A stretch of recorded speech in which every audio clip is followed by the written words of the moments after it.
Hello guys, welcome back to the channel, welcome back to the another video. मैं हूं आपका host and दोस्त मयूक।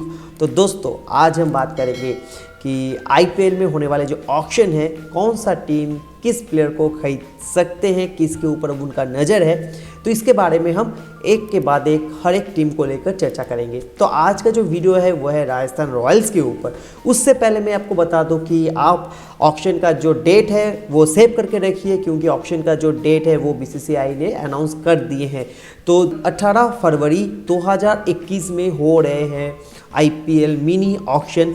तो आप स्टे ट्यून रहिए, आप अपने फ्रेंचाइजी के साथ जुड़े रहिए कि कौन सा फ्रेंचाइजी कौन सा प्लेयर को खरीदने वाले हैं। हालांकि इस ऑक्शन में ज़्यादा से ज़्यादा 2 या 3 टीमों का ज़्यादा इन्फ्लुएंस रहेगा, जिसमें से किंग्स 11 पंजाब, जिसके पास करीबन 50 करोड़ से भी ज़्यादा उनके पास पैसा है। उसके बाद है राजस्थान रॉयल्स, जिसके पास है 35 करोड़ के आसपास।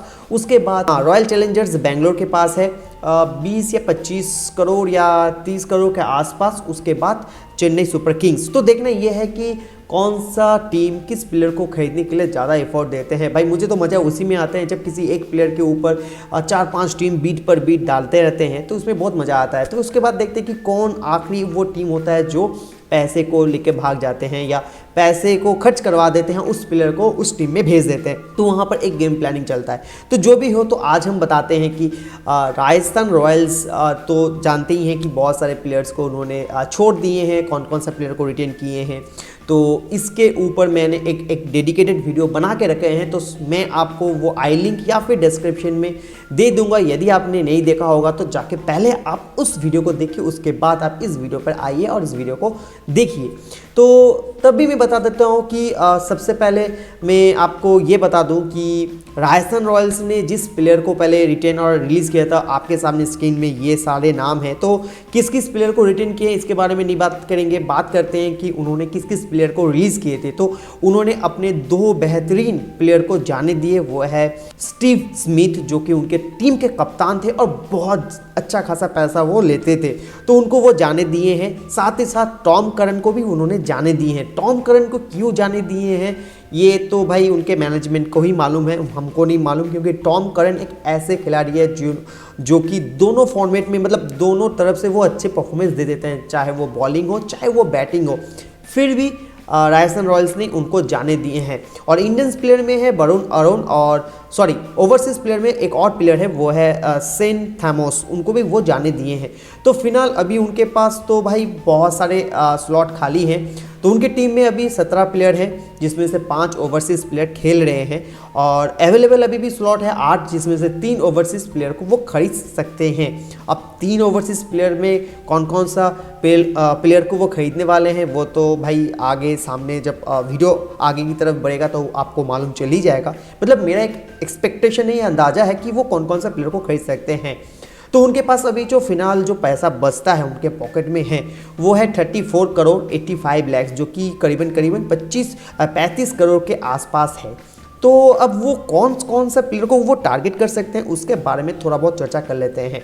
तो सबसे पहले हम लोग देख लेते हैं कि उनका जो कोर टीम बनता है, जो अभी फिलहाल उनके पास है, तो उसको सजाते हैं। फिर देखते हैं कि कौन कौन सा प्लेयर को उसके रिप्लेस में या उनके बैकअप पर कौन कौन सा प्लेयर को चाहिए। तो सबसे पहले देखिए उनका जो टीम है, जॉस बटलर, ये तो उनके टीम में खेलने वाले हैं। देखिए 3 प्लेयर राजस्थान रॉयल्स में परमानेंट खेलते हैं, जो ओवरसीज प्लेयर हैं, वो है जॉस बटलर, बेन स्टोक और जॉफर आर्चर। ये 3 प्लेयर हैं जो कि इनके टीम में कंटिन्यूसली खेलते हैं।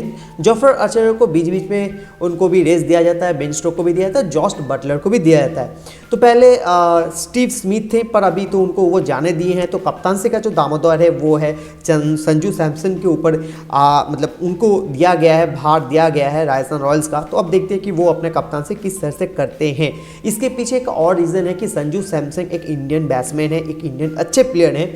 तो इस प्लेयर को खरीदने के लिए आरसीबी और चेन्नई सुपर किंग्स दोनों ने एफर्ट डाले हुए थे कि कहीं से भी हो संजू सैमसन को यदि राजस्थान रॉयल्स खरीद लेते हैं, मतलब बेच देते हैं, तो उनकी टीम के लिए थोड़ा सा प्रॉफिट हो सकते हैं।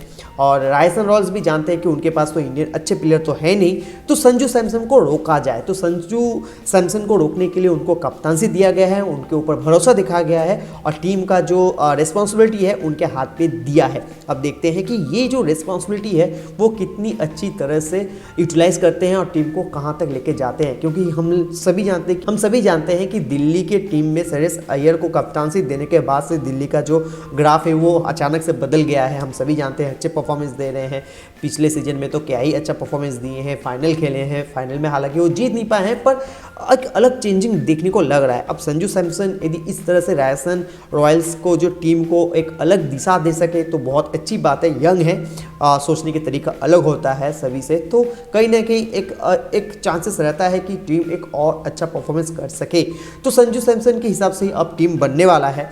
तो Jos Buttler, Ben Stokes, Jofra Archer ये जो परमानेंट है, पर उनके साथ जोस बटलर के साथ जो ओपनिंग करने वाले हैं वो मनन वोहरा कर सकते हैं। उसके बाद यशस्वी जायसवाल जो कि बहुत ही यंग प्लेयर है, 19 या 20 या 21 साल के प्लेयर होंगे, उनको ज़्यादा मौका मिलता नहीं है। तो इसके जगह पर मतलब यहाँ पर पहले स्टीव स्मिथ खेलते थे तो अभी तो वो रहा नहीं, तो उनके जगह पर किसी एक बैट्समैन को वो शायद खरीदना चाहेंगे। वो कौन सा बैट्समैन है वो बाद में आते हैं। उसके बाद संजू सैमसन जैसे उतरते हैं, बेन स्टोक उतारते हैं, पर बेन स्टोक के जगह या संजू सैमसन के बाद पहले रॉबिन उथप्पा उतरते थे तो उनको वो जाने दिए। उससे पहले अजिंक्य रहाणे थे, उनको भी वो जाने दिए। उसके बाद रॉबिन उथप्पा को वो खरीदे थे पर उनका अच्छा परफॉर्मेंस राजस्थान रॉयल्स की तरफ से नहीं था तो उनको भी जाने दिए। सीएसके के साथ वो जाके जुड़ गए हैं। तो यहाँ पर एक इंडियन प्लेयर का जो कमी है वो खल रही है, वो दिख रही है। अब देखना यह है कि वो कौन सा प्लेयर इंडियन प्लेयर को खरीदने वाले हैं। हालांकि मेरे नज़र में तो कोई अच्छा इंडियन प्लेयर अभी है नहीं जो अच्छे खासे बैटिंग करते हैं, जिसके ऊपर आप भरोसा दिखा सकते हैं।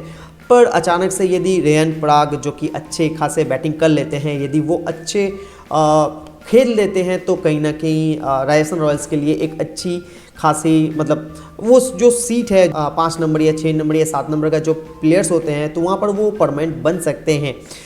तो रेयन पराग तो सिर्फ बैटिंग करते हैं, 20 लाख में उनको खरीदा गया था। श्रेयस गोपाल तो बॉलिंग करते हैं, ऑलराउंडर है, मतलब बैटिंग ठीक ठाक कर लेते हैं पर वो ज़्यादातर बॉलिंग में ही वो दिखाई देते हैं। अपना जो तजुर्बा है, अपना जो खेल है वो स्पिन में ही दिखाते हैं, स्पिन कर। जोफ्रा आर्चर एक ऐसे प्लेयर हैं जो कि राजस्थान रॉयल्स का जो बॉलिंग डिपार्टमेंट का जो रिस्पॉन्सिबिलिटी है वो अपने कंधों पर लिए खड़े हैं।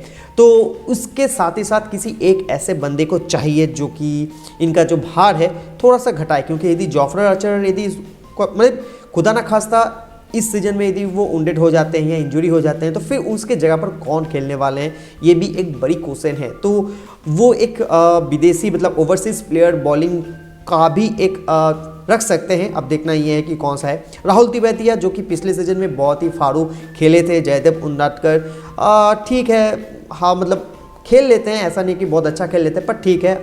एंड्रू टायर को भी वो ज़्यादा मौका देते नहीं है, वो भी एक फास्ट गेंदबाज है। अब देखते हैं कि इनको इस बार कितना मौका मिल सकता है। अब उनके हाथ में जो प्लेयर बच जाते हैं वो है डेविड मिलर, बैट्समैन है। अनुज रावत जो कि ज़्यादा मौका उनको मिलता नहीं है।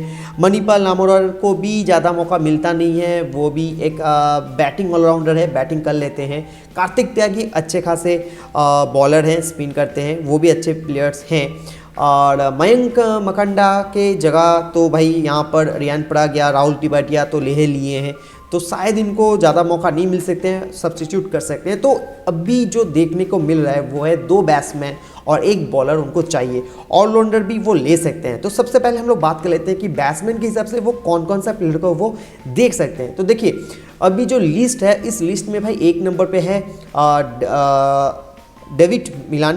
डेविड मिलान को अभी इंग्लिश प्लेयर है। हम सभी जानते हैं कि राजस्थान रॉयल्स में इंग्लिश इन्फ्लुएंस थोड़ा सा ज़्यादा है, तो डेविड मिलान को खरीद सकते हैं। अब ये तो बहुत महंगे बिकने वाले हैं, इसके ऊपर आरसीबी है, सीएसके है, उसके बाद है किंग्स 11 पंजाब भी हैं, तो इनके ऊपर थोड़ा सा दिख रहा है कि ये थोड़ा सा महंगे बिक सकते हैं। यदि वो इसको ले पाते हैं तो भाई बहुत अच्छा है, अदरवाइज़ उनके पास 2 चॉइस रहता है, जैसन रॉय और एरन फिंच का जो पिछले का जो उनका जो परफॉर्मेंस था कुछ खास नहीं था, आरसीबी की तरफ से खेले थे पर ठीक ठाक ही था, तो ये भी ले सकते हैं। और जैसन रॉय को भी वो ले सकते हैं इंग्लिश इन्फ्लुएंस के कारण। अब देखना ये है कि भाई कौन सा प्लेयर को वो लेते हैं। ग्लेन मैक्सवेल तो शायद नहीं लेंगे और स्टीवन स्मिथ मुझे नहीं लगता कि लेंगे, क्योंकि वो उनको वो जाने दिए हैं। बॉलिंग के बारे में बात करें तो भाई मिचेल स्टार्क जो कि हाईलाइट पे है, सभी का नज़र इनके ऊपर है, तो इनके लिए तो बहुत सारे बीट लगने वाले हैं, बहुत सारे बोली लगने वाले हैं, पर पता नहीं ये किसके टीम पे जाने वाले हैं, किसके टीम का शोभा बॉलिंग की तरफ से बढ़ाने वाले हैं।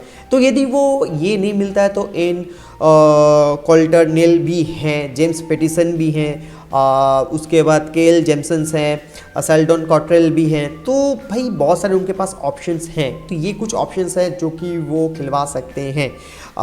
मुजीब-उर रहमान तो भाई स्पिनर है, तो शायद इनको वो ले भी सकते हैं, ऐसा नहीं है कि नहीं ले सकते हैं, क्योंकि उनके पास बहुत सारे पैसे हैं, 3 ओवरसीज़ प्लेयर को वो खरीद सकते हैं, तो इनको भी वो ले सकते हैं।